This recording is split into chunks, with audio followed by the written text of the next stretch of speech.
Aziz bugün sizlerden uchrashish uchun Oliy Majlis Senati byudjet va iqtisodiy masalalar bo'yicha qo'mita raisi Erkin Fayziyevich hamda Xalq deputatlari Shofirkon tuman kengashi raisi Botir Komilovichlar sizlardan uchrashish uchun tashrif buyurganlar. Hozir men hurmat bilan so'zni Erkin Fayziyevichga bermoqchiman. Assalomu alaykum. Endi sizlarning ozgina vaqtingizni olamiz. Bizning sizlar bilan gaplashadigan kunlarimiz bor. Mablag' bilan bog'liq bo'ladigan narsalar bo'ladigan bo'lsa, agar shu ishni bajarish respublikaga bog'liq bo'ladigan bo'lsa, agar shuni ozgina sizlarning fikrlaringizni olish uchun keldim.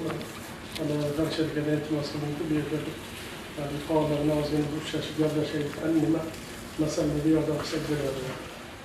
O'sha uchun kelajakda baribir qonunimizni bu yerda nima bo'ladi, rivojlanish bo'ladi. Bizlar Shofirkondan chiqqan nimalarimiz juda ham ko'p.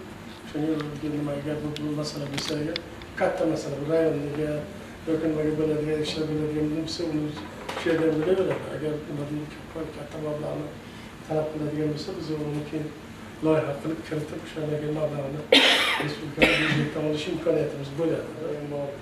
Keyin hech qachon bunaqa nima bo'lmagan bu qaraga.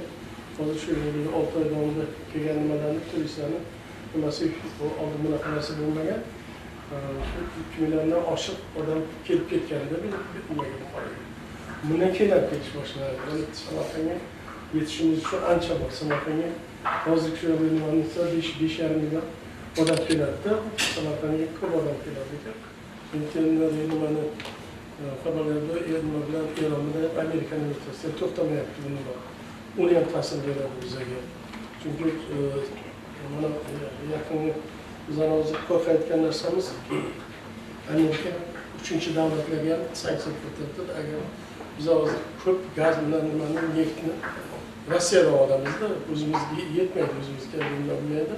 Shuning uchun gazni ham nimani ham olamiz. Agar gazni Rossiyadan olmasak, bizning butun nimalarimiz to'xtab qoladi. Hamma elektr energiya chiqaradigan narsamizni gazga moslashtirganmiz. Ko'mir bilan ishlaydigani yo'q, chunki ko'mir yetmaydiganmiz. Ko'mir mana shu yoqilg'i nimalarni hammasini o'sha yerdan olamiz. O'zimiz mana Buxoro zavodini aviakerosini chiqarib, o'sha aviakerosin o'zimizning nimalarga yetmaydi. Shuning uchun chetdan olishga majbur bo'lamiz. Hammasini Rossiyaga ular bize 3-davlatga endi Rossiyaning nimasini sotib oladi. Agar bizga ham kiritsa, agar unda qimmat bo'lib ketadi. Masalan, eng ko'p o'qiydigan, eng ko'p bilimli odamlar Shofirkondan chiqadi. O'shaning uchun bu aytmasam bo'lmaydi. Hozir ko'p nimaga e'tibor qaratdi prezidentimiz, kechagi yig'ilish o'tkazdilar. Mana nima bo'yicha xalqni norozi qilmaslik kerak. Keyin ham aytayapti, xalq rozi bo'lishi uchun hamma narsa bo'lish kerak endi. Keyin arzon bo'lish kerak. Hozir mana kecha o'sha energetika vazirining ishdan olib tashladilar. Butun nimalar o'zini o'sha qo'lostagi rahbarlarga davlatni ishdan olib tashladilar. Chunki ular shu nimaga tayyor bo'lmaganda ko'pchilik.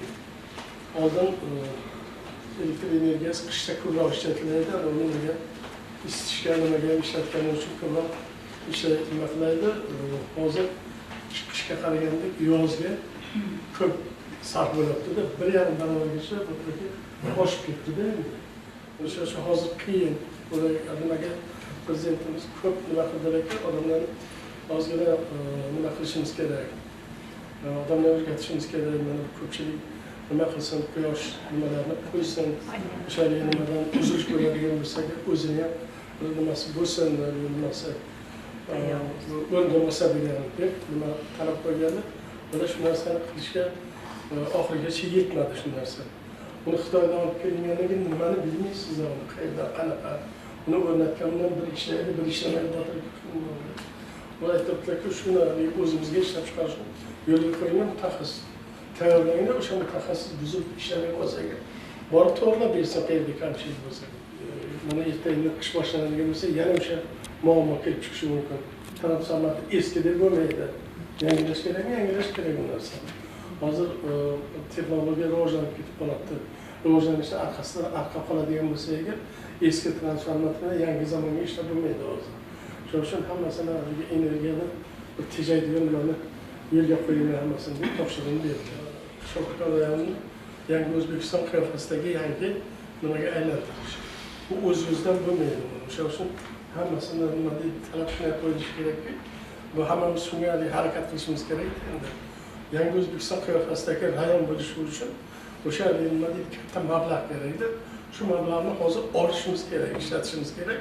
Nimani Shohko'rni bir nimaga chekka ko'rsatadigan bo'lish kerak. Faqat viloyatda ikkita tuman tushgan nimaga. Nimada Shohko'rdan bilan G'ijduvon tushgan o'sha yangi O'zbekiston qiyofasidagi rayon bo'lishi uchun.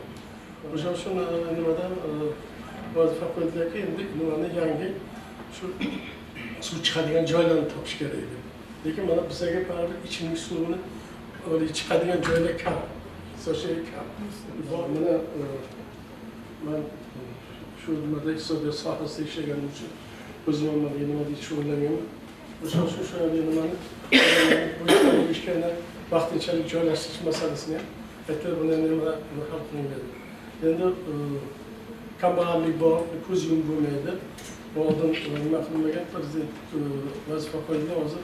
Mana shu Buxoroda nimadan 2% oshirmaslik, kambag'allik ham ishsizlikni kamaytirish masalasi uchun ish o'rni kerak. O'sha ish o'rni masalasini prezidentimiz vazifa qo'yganda men mana o'zim topshiriq bo'lgan. Hozir nimadan davlat o'quv yurtlari bor. Ularni ishga joylashtirish masalalarini doim o'zim shug'ullanaman shu masalalarni. 7-6 ta'lim nimalar bor, universitet, institutlar bor. Ular mana asosan endi pedagogika hamda meditsina yo'nalishlariga o'shani 100% joylashtirish masalasini ham ularga nima qilganman va unga o'zimga topshiriq berganman. Hozir butun o'sha respublika bo'yicha 302 ta pedagogika hamda meditsina institutlarini hammasini ro'yxatini qilib, bitiruvchilarni hammasini ro'yxatini qilib, bitta hozir shu joylashtirish masalasini ishga joylashtirishni nazorat qilib turibmiz. O'zim usta ishdan o'zim olib chiqqanim uchun sizlarga nima qilishim kerak. Prezidentimiz majbur bo'ldilar. Hamma tadbirkorlikka sharoit yaratdi, baribir chetdan nima kelmayapti, chetdan texnologiya kelmasa bizda baribir rivojlanish masalasi orqada qoladi. Chunki juda rivojlanib ketgan. Tasavvur qilingda, nimadan hozir Xitoyda uchadigan mashinalarni ham ishlab chiqaryapti-da hozir. O'zi yo'lda emas, uchadigan mashinalarni ishlab chiqaryapti. To'g'ri, katta energiya talab qiladi, katta nima qiladi. Lekin shunlarga nima deydi prezidentimiz nima qildilarki, biz qolib ketmasligimiz kerak.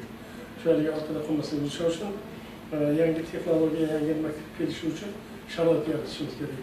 O'sha uchun nima Toshkent shahrida, shu yangi Toshkentda nimasi yonida alohida xalqaro moliya markazi tashkil qilinadi. O'sha moliya markazida hozir nimasi ham alohida o'zini valyutasi yuritadi, o'zini qonuni bilan ishlaydi. O'zini nimasi sudi bo'ladi. Mana shu nimalarni hammasini alohida qilinadi. Toshkent xalqaro moliya markazida o'sha yerda nima deydi, kelsin, ishlasin. Bizning mayli qonunlarimiz bor, o'zini qonunlarini ishlasin. Lekin O'zbekistonga chiqaradigan hamma narsasi bo'yicha nimalarni to'lasin.